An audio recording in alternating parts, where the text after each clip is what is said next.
Do you have or use electronic medical devices?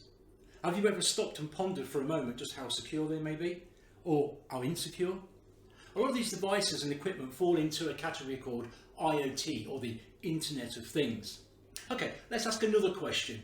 Do you know if or even when they were in receipt of, say, a software update or a firmware sort of security upgrade? Question to think about. And finally, does this mean that they could be vulnerable to attack and compromise, perhaps? Thank you for joining us again for this episode, and let's dig into these very questions. So what is IoT? It's a good question.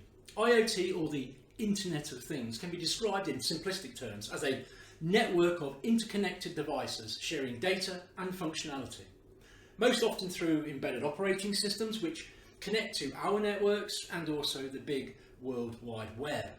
These devices, such as a light bulb, a kettle, a fridge, TV, DVD player or a CCTV system, the list really does go on, have some kind of network connectivity, offering both a production and a management plane. Now, it would appear that a proportion of these devices have potentially been designed, if you like, with a build, sell and sort of forget mentality, meaning support and security updates for the operating systems and the firmware, for example, are few or maybe non-existent. There have been a number of instances where I've discovered embedded web servers laying on web access to a management portal that seemingly is years out of date and has potentially never been updated or afforded any security patches or fixes.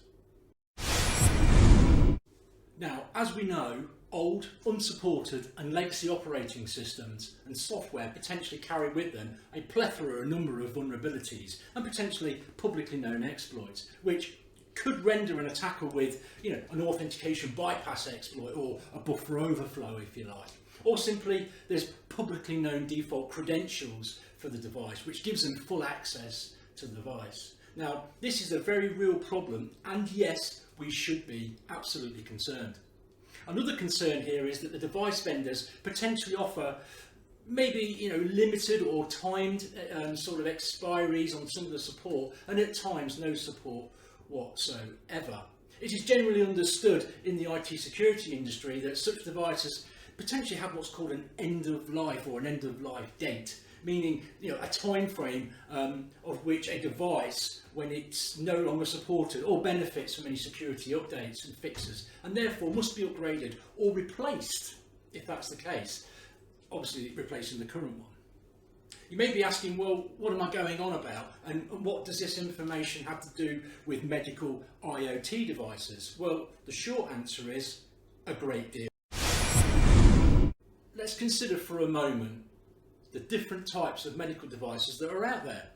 This here is an operating theatre. Ponder for a moment on the number of computing devices that might exist in that environment. Devices such as X-ray machines, scanners, ultrasound, handheld temperature devices. The list really does go on. There are also larger devices that exist in healthcare and hospitals, such as specialist surgical infrastructure, life support equipment and intensive care unit technologies. The question here is, what do they all have in common? Well, they all carry out some kind of operation or a function and generate or require some kind of data command input or output.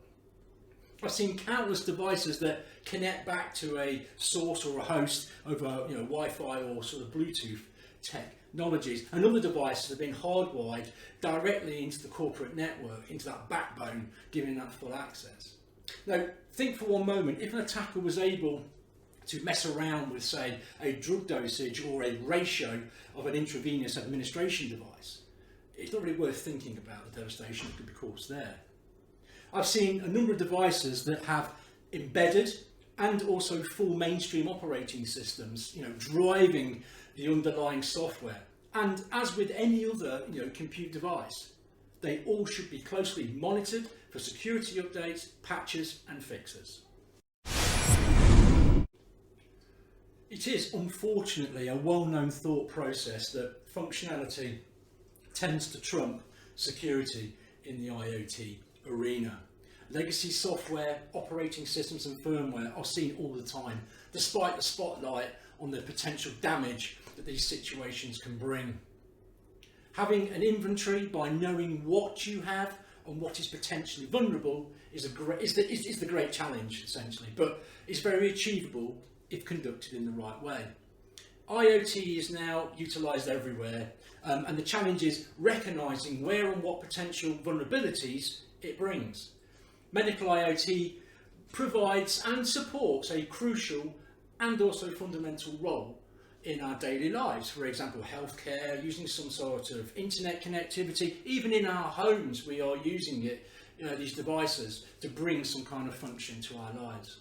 Just remember, as a device ages, attackers, hackers, reverse engineers, bug hunters if you like, are working to break or compromise and discover vulnerabilities in these devices all the time. The idea is that vendors or manufacturers work at a pace to have knowledge of these vulnerabilities and fix them, which they then roll out to the customer and to the end user to apply a security fix or an update. The problem arises when an end user doesn't update their device, or even doesn't know that the device needs to be or could be updated. So to finally put it in perspective, your own computer, be it a laptop, PC, tablet, is most likely to be kicking and shouting at you that an update is available, or just automatically does the update for you if that's the way it's configured. Your mobile phone, quite happily notifies you that an update is required to the OS, or an app needs updating. The problem starts when your kettle, for example, or your TV, and more importantly, medical devices, do not alert you to a security update. Or worse, there are no updates. And as the device was designed with a build, sell and forget mentality, it potentially leaves it vulnerable to attack. So in conclusion, if you utilise IoT devices in your organisation, or even personally at home, check that the device is fully up to date. Check with the vendor or the manufacturer where there may be some kind of security update that needs to be applied.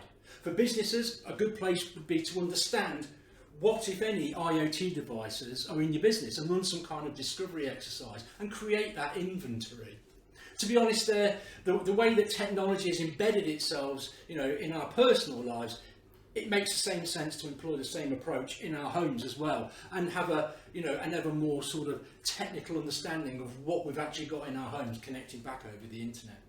Next time you walk around your home, a business, or even a place that you might visit, have a look around and attempt to identify what could actually be an IoT device. They are everywhere, and moreover, we don't tend to know where they exist.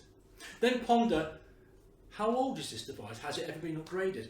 In fact, is it even compromised presently? Are there any updates for this? Is there any support for this actual device itself?